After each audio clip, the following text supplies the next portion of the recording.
여러분 반갑습니다. D6 매일 묵상 4월 16일 목요일입니다. 같이 보실 하나님의 말씀은 사도행전 1장 15절에서 17절입니다.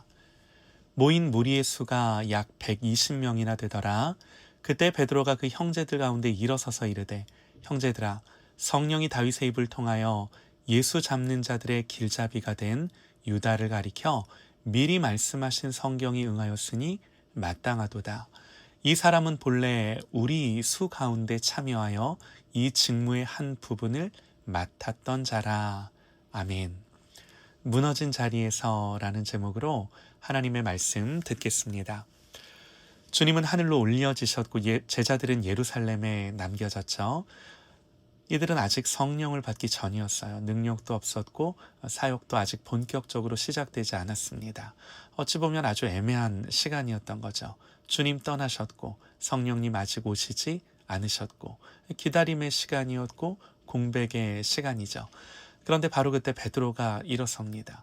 그리고 공동체 안에서 매우 아픈 문제를 정면으로 다루는데요. 바로 유다의 빈자리였어요. 유다는 원래 12 제자 중 하나였죠. 본문은 우리 수 가운데 참여하여 이 직무의 한 부분을 맡았던 자 그러죠. 유다는 같이 부르심을 받았고 같이 사역했고 같이 주님을 따르던 사람이었어요.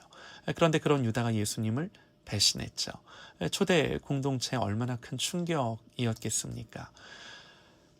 주님과 함께했던 사람, 가까이 있었던 사람, 사명을 맡았던 사람인데 무너진 거죠. 공동체 안에 상처가 생겼어요. 12이어야 할 자리가 이제는 비어있는 거죠. 그런데 오늘 베드로의 태도를 보세요. 베드로는 이 사건을 단순히 사람의 죄와 실패로만 보지 않았습니다. 그는 이렇게 말합니다. 성령이 다윗의 입을 통하여 미리 말씀하신 성경이 응하였으니, 유다의 사건을 하나님의 말씀이 응한 사건으로 본 거예요. 이 말은 유다의 죄가 괜찮다라는 게 아니죠. 배신이 정당화된 게 아니에요. 그러나 적어도 이건 분명합니다. 사람의 실패가 하나님의 계획을 무너뜨리지 못한다는 거죠. 사람의 실패도 하나님의 계획과 주권적인 섭리 안에 있다라는 거예요. 유다는 넘어졌습니다. 그러나 하나님은 넘어지지 않으시죠. 유다는 자기 욕심을 따라 배신했지만 하나님은 그 혼란 속에서도 하나님의 말씀을 하나의 오차도 없이 이루신 거예요. 초대교회는 지금 그 사실을 배우고 있는 거죠. 여러분, 우리도 살다 보면요, 공동체 안에서, 가정 안에서 무너지는 일들을 봐요. 믿었던 사람이 떠나기도 하고 기대했던 사람이 실망을 주기도 하고, 그때 우리의 마음에 이런 질문이 생기죠. 이제 어떡하지? 이렇게 돼도 괜찮나? 하나님의 일이 멈춘 건 아닌가? 그런데 오늘 본문은 분명히 말씀합니다. 하나님의 일은 사람 하나 무너졌다고 끝나지 않는다는 거죠. 하나님의 역사는요, 인간의 불확실성보다 크고 인간의 실패보다 깊고 인간의 배신보다 견고한 줄 믿습니다. 자, 또 한 가지 중요한 게 있는데요. 베드로는 공동체 앞에 일어섰습니다. 이전에 베드로를 생각해 보세요. 베드로 역시 실패한 사람이었어요.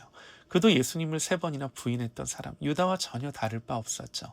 그런데 이제는 도망가지 않고 공동체 가운데 일어섭니다. 왜 그런가요? 자기의 강함 때문이 아니라 부활하신 주님을 만났기 때문에. 한때 무너졌던 베드로도 이제는 무너진 공동체를 붙들고 있습니다. 이게 은혜예요. 하나님은 완벽한 사람을 쓰시는 것이 아니라 깨어진 사람을 회복시켜 하나님의 일을 감당케 하시는 줄 믿습니다. 유다의 실패는 공동체의 상처로 남겨졌습니다. 그러나 하나님은 그 상처 속에서도 베드로를 세우시고 공동체를 다시금 견고하게 세우시는 거죠. 사랑하는 여러분, 우리의 삶에도 때로는 무너지는 자리, 빈자리가 있죠. 배신의 자리, 상실의 자리. 그 자리를 보면 낙심할 수 있죠. 하지만 오늘 말씀은 분명하게 말씀합니다. 그렇다 하더라도 하나님의 말씀은 무너지지 않는다. 그러므로 우리는 무너진 것만 보는 것이 아니라 그 무너짐 속에서도 여전히 일하시며 역사하시는 하나님을 봐야 하는 줄 믿습니다. 그러므로 낙심하지 말고 비어있는 자리보다 더 크신 하나님을 바라보며 실패보다 더 확실한 말씀을 붙드는 그런 저와 여러분 되시기를 간절히 소망합니다.